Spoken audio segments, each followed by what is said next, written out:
That's it, guys.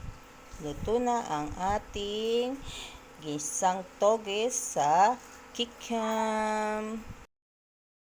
Magandang hapon, guys. Ito na naman po ang inyong full-time mom but happy mommy na si Mami Tin.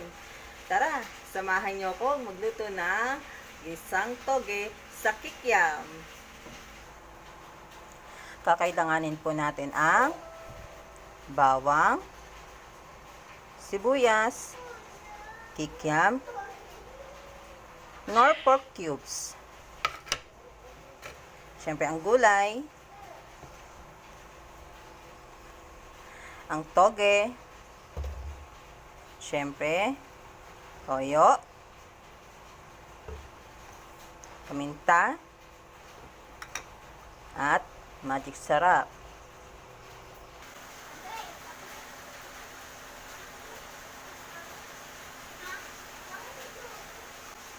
Bisa ang bawang,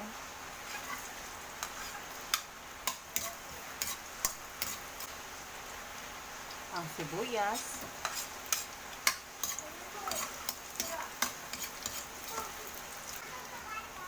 nor cubes, ang kikiam.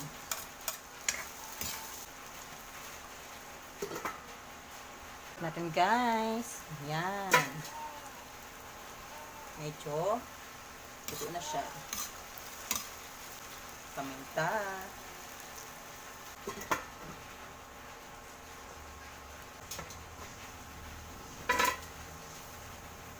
Sunod na natin ang toge.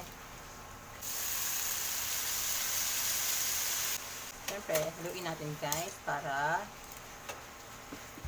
medyo maluto siya.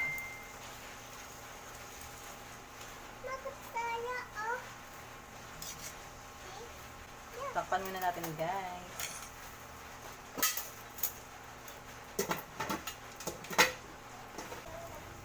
Lagyan na natin ng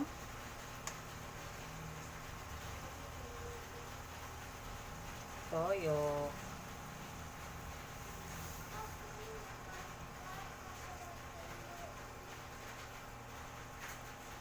Well, guys, sa akin, dalawa kalahating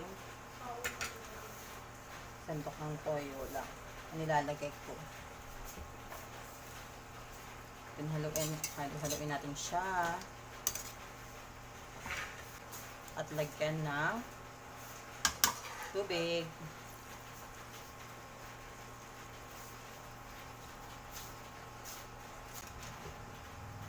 Takpan muna natin, guys. Antayin natin siyang kumulo. Check natin, guys. Ayan. Pag medyo kumulo na siya, guys, pwede na natin isunod ang gulay.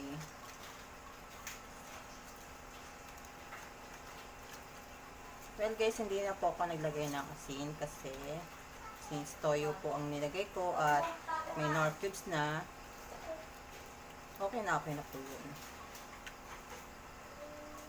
Haluin natin, guys, para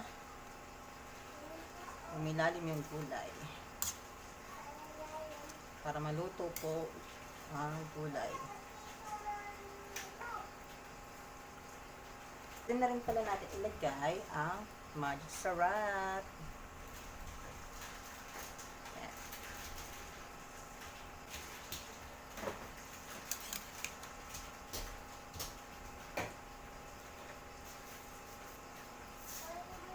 Tapan po muna natin, guys, ng ilang segundo para maluto ang toge at ang gulay. Ayan na, kumukulo na ang toge. Haluin natin, guys, ng konti para maluto yung nasa ibabaw. Yan. Ito na ang ating gisang toge sa kikiam.